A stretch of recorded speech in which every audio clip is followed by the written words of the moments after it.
Olá, alma corajosa, vamos dar sequência na leitura? Símbolos. Quando estamos em ressonância com o mundo, não só estamos conectados às coisas do mundo, elas também significam algo para nós e evocam imagens interiores e imaginações. Imagens emocionalmente significativas podem ser experimentadas como símbolos. No símbolo, o mundo e a psique, o dentro e o fora se conectam. Símbolos são objetos do mundo perceptivo. Este, porém, é apenas seu aspecto mais aparente. Eles contêm referências a coisas mais profundas, a coisas ainda não reconhecidas, ainda inconscientes ou simplesmente esquecidas. Numa postura simbolizante, nós expressamos que os mundos interior e exterior são dois aspectos da mesma experiência. Ao mesmo tempo, expressamos também que as coisas do mundo não existem apenas, mas que também significam algo, que elas provocam uma ressonância em nós que, às vezes, não entendemos de primeira. Podemos, por exemplo, estar à margem de um rio, podemos vê-lo, avaliar a velocidade de sua correnteza, seu grau de poluição e etc. Mas o rio pode suscitar em nós também a pergunta se a nossa própria vida está em fluxo. Podemos desenvolver um desejo de ter uma vida que flui, ou pensar melancolicamente na transitoriedade da vida. Em todos esses casos, adotamos uma postura simbolizante. Quando vemos o mundo num sentido simbólico, nós envolvemos emocionalmente e procuramos sentido. Não existe apenas o mundo exterior, existe também o mundo interior, e ambos interagem um com o outro. Isso se manifesta nas imagens imaginadas, nas emoções que estas suscitam. Estas, por sua vez, estão vinculadas a temas existenciais. Essa ligação entre percepção e imaginação se reflete no contexto de um símbolo de Jung. Um conceito ou uma imagem são simbólicos quando significam mais do que aquilo que designam ou expressam. Eles possuem um aspecto inconsciente, abrangente, que jamais pode ser definido exatamente ou que jamais se esgota numa explicação. Esse aspecto inconsciente, o pano de fundo, pode ser muito misterioso. Ele é a expressão da alteridade, do imensurável, que nos preenche com curiosidade e ansiedade, ou seja, com emoções fortes. São imagens estranhas que nos elevam acima do cotidiano e ordinário, que nos fascinam e assustam. Elas sempre contêm algo que se encontra além da nossa capacidade de compreensão. No símbolo, o mundo fala conosco em tudo que já foi. Os símbolos abrem a história pessoal para a história da humanidade. Entramos em ressonância também com a história da humanidade. O nascimento de uma criança comove a maioria das pessoas. Algo de importância decisiva ocorreu no mundo familiar. Esse evento vem acompanhado de muitas emoções e por isso o nascimento é celebrado. Dependendo do grau de parentesco, essa criança é vinculada à vida de uma pessoa. Ela agora faz parte do seu círculo de vida. O nascimento da criança pode ser experimentado também como um símbolo. Ficamos pasmos diante do milagre do surgimento de algo novo, vivo. Admiramo-nos diante do milagre do ciclo da vida. Esses pensamentos podem remeter-nos ao mito da criança divina, que a nossa cultura celebra no Natal. Jesus é uma das crianças divinas, mas também Dionísio, Krishna e outros representam esse círculo simbólico. Esse motivo arquetípico, um motivo que parece repetidas vezes na história cultural da humanidade, mas que emerge muitas vezes também em sonhos e fantasias. Inclui um espaço materno com sua abundância e vivacidade, que possibilita e gera essa vida. Faz parte desse motivo a criança divina, que foi gerada ou que nasceu de forma especial. E fazem parte também os demônios que ameaçam essa criança divina. No caso de Jesus, isso se expressa no assassinato de todos os meninos recém-nascidos, ordenados por Herodes. Krishna é perseguido por uma ama com leite envenenado, mas Krishna sabe disso, suga seu leite e o cospe. No fim, não é ele que morre, mas o demônio. Se a criança divina não fosse mais forte do que os demônios, ela não seria uma criança divina. Esses mitologemas, que são traduzidos também para a linguagem do presente, preservando sua mensagem central, são reconectados ou sonhados em determinadas situações de importância existencial. Eles ajudam a entender essa situação na vida e também a processá-la. Eles nos encorajam e nos dão a esperança de sobreviver a essa situação difícil, pois muitos já passaram por elas antes de nós. As experiências humanas são sempre nossas, são sempre individuais, mas são experiências que outras pessoas já fizeram e provavelmente ainda farão. Pois esses problemas são problemas tipicamente humanos, adaptados à biografia pessoal e ao tempo em que vivemos. Essas histórias são modelos de como esses problemas foram resolvidos no passado e como as pessoas sobreviveram a eles. As emoções ligadas ao mitologema da criança divina são a alegria, a esperança do devir, a coragem, a vontade de viver, a despeito das adversidades, juntamente com a confiança de que isso seja possível, ou seja, a esperança de um novo devir de modo imprevisível e feliz, a despeito de todos os obstáculos. Esse mito nos diz, entre outras coisas, existe sempre a esperança de um novo devir. Tudo pode mudar, tudo pode ser diferente do que imaginamos. Mas esse modo novo de devir, está sempre ameaçado pela morte. Muitas vezes, temos uma ideia que nos anima e alegra, e que devolve o vigor à nossa vida. Com o passar do tempo, porém, perdemos a coragem. O novo nos parece inseguro demais. Os demônios que pretendem destruir o novo venceram. Isso é triste. No âmbito cultural cristão, o mito da criança divina está vinculado à festa de Natal. Há uma festa de alegria sobre o fato de que sempre existe um começo novo, que a esperança sempre volta a irromper. No símbolo, o mundo se expressa, com tudo que é e com tudo que já foi.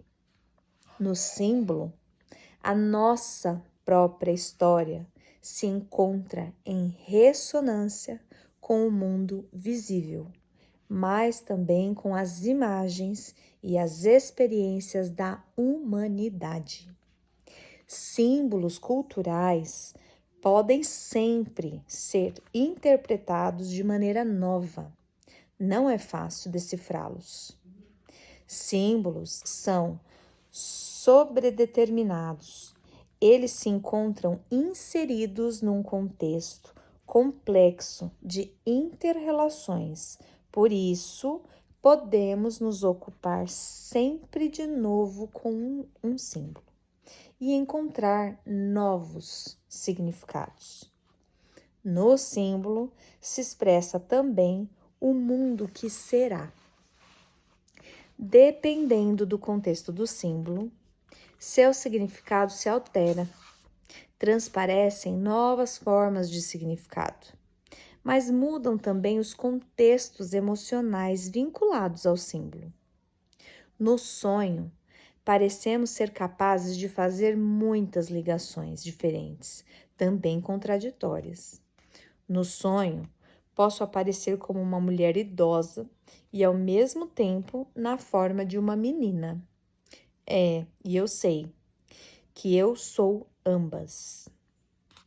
O sonho tem uma facilidade maior de fazer essas ligações do que quando estamos acordados. Ele é, de certo modo, mais criativo.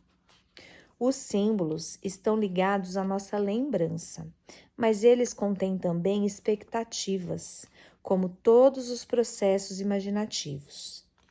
Símbolos repetem o que vivenciamos, nossa história, aquilo que aconteceu, entre parênteses, complexos.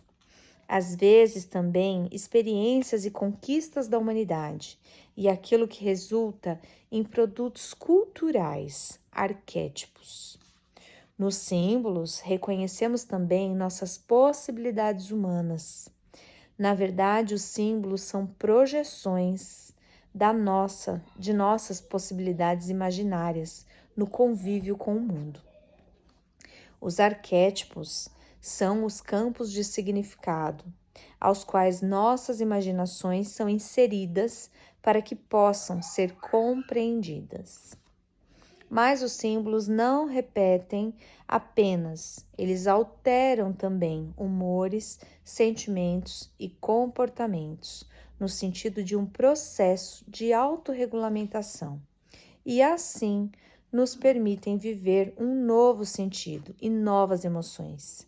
Sobretudo, porém, eles permitem reconhecer as experiências vinculadas ao símbolo como significativas para a própria vida.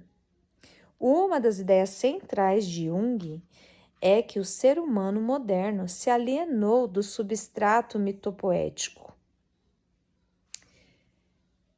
do seu ser, que lhe falta a conexão com os símbolos grandes, que ele não é mais capaz de inventar histórias simbólicas sobre a sua vida. Provavelmente porque tudo acontece rápido demais. Por isso, diz Jung, falta ao homem a capacidade de perceber o significado da vida. Compreender o mundo simbolicamente significa remeter uma experiência concreta a um pano de fundo. Assim, uma experiência concreta deixa de ser um mero fato. Ela passa a significar algo.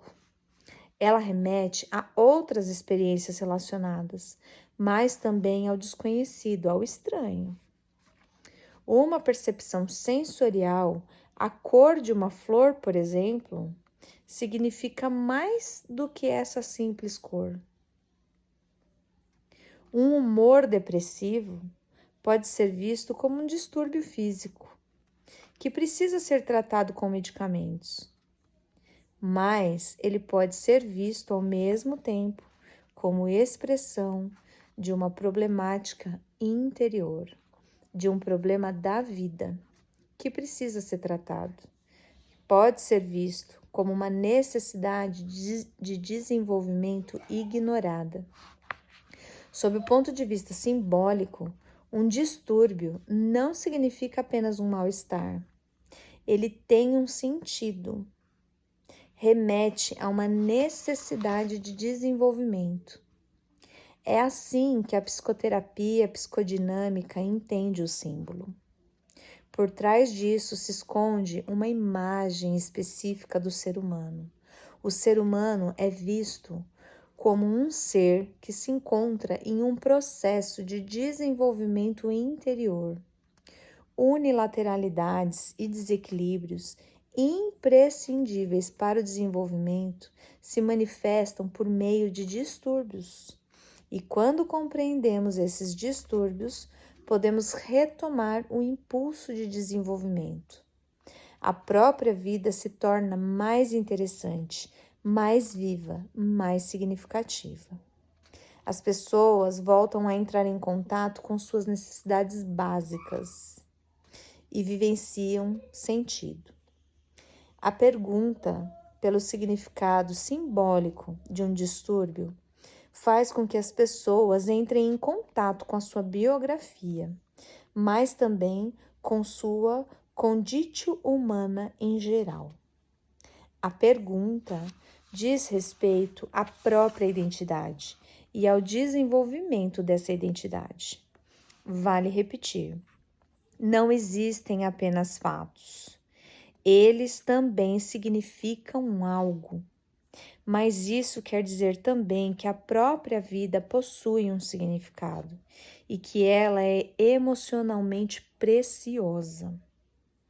Viver com o símbolo pode significar também vincular um símbolo que aparece num sonho a um símbolo que exerce um papel importante na memória cultural. A memória cultural das pessoas está repleta de figuras e representações simbólicas que continuam sendo modernas. Basta lembrar aqui os mitos heróicos narrados na Odisseia. Podemos citar também os diversos filmes sobre o tema, A Bela e a Fera. Eles tematizam o mito de amor e psique, uma variante dos contos de fada que falam de uma princesa que aos poucos desenvolve um afeto por um príncipe transformado em animal e que supera seu medo e no momento decisivo liberta o animal de seu encanto, por exemplo, por meio de um beijo. Então, a fera se transforma em um príncipe encantador. Sim, podemos achar isso um tanto brega, mas o fato de que esse tema é usado com tanta frequência para filmes e que esses filmes costumam ser vistos por muitas pessoas significa que esse tema fascina as pessoas. Se transferirmos essa história simbólica para um relacionamento entre duas pessoas, começamos a perguntar o que significa quando um belo príncipe é transformado em animal. E como esse animal poderia ser libertado de sua maldição? Mitos e contos de fada representam problemas típicos da vida. Eles oferecem também uma forma simbólica, sugestões para resolver o problema. Se permitirmos que essas imagens e principalmente os processos simbólicos nos cativem emocionalmente, e nós fazemos isso quando percebemos uma ressonância na própria psique, então as imagens interiores são reavivadas. Nós nos sentimos emocionalmente revigorados e intelectualmente desafiados. Um mundo inteiro se esconde nessas imagens. Elas representam uma câmara de tesouro da humanidade. Relacionar-se com essas imagens, observar como elas agem em nossa psique, como a nossa psique se expressa nelas, perceber os impulsos criativos que resultam disso. Isso exige tempo. Esse tipo de pensamento é contrário à nossa busca de eficiência. Precisamos de tempo, ócio e uma sensibilidade para o fato de que a vida pode precisar também de momentos de inatividade e que ela não pode buscar apenas uma velocidade cada vez maior. Vejamos o mito de Sísifo. Quantas pessoas que você conhece descreveriam seu trabalho como o trabalho de Sísifo? Quantas pessoas têm a impressão de que são obrigadas a empurrar uma pedra enorme o tempo todo sem jamais alcançar a sua meta? E logo nos perguntamos: Sísifo não poderia simplesmente ter negado esse trabalho? Ele não deveria ter se negado? Será que os deuses ainda se interessam por ele e pelo castigo que lhe impuseram em algum momento? Ou será que precisamos vê-lo como um homem feliz, tão dedicado à sua tarefa? Pois Sísifo representa também a ambivalência do homo laborans. Dedicar-se completamente a uma tarefa é um sentimento bom. O problema desse mito passa então a ser apenas que essa vida não permite nenhum momento de ócio, aparentemente porque o esforço em si já é recompensador. Mas não são apenas imagens dos mitos, dos contos de fadas ou da literatura e das artes plásticas que nos levam para esse mundo de fantasia e da mitopoesia. Podemos contemplar também experiências significativas do dia a dia, sob o aspecto simbólico. Muitas vezes nós o fazemos inconscientemente. Uma lua encoberta não é um mero fato. Ela me faz lembrar uma canção de Matias Cláudios. Vocês veem a lua ali no alto? Vejo apenas uma metade, mas mesmo assim ela é linda e redonda. Mesmo se você não conhece essa canção, você pode fazer a experiência expressada nesses versos, se você tomar tempo necessário para isso. Se entendermos o mundo e as experiências também como símbolo, nós nos encontramos numa postura de ressonância. Estamos sintonizados com a pergunta referente àquilo que se expressa nele, mas também com perguntas referentes ao significado dessas experiências para a nossa própria vida. Se elas nos ajudam a nos compreender melhor ou se elas nos oferecem segurança na vida. Interessante. Bom, amanhã a gente segue, que esse capítulo já foi bastante longo e simbólico para a gente refletir. Um abraço e até amanhã.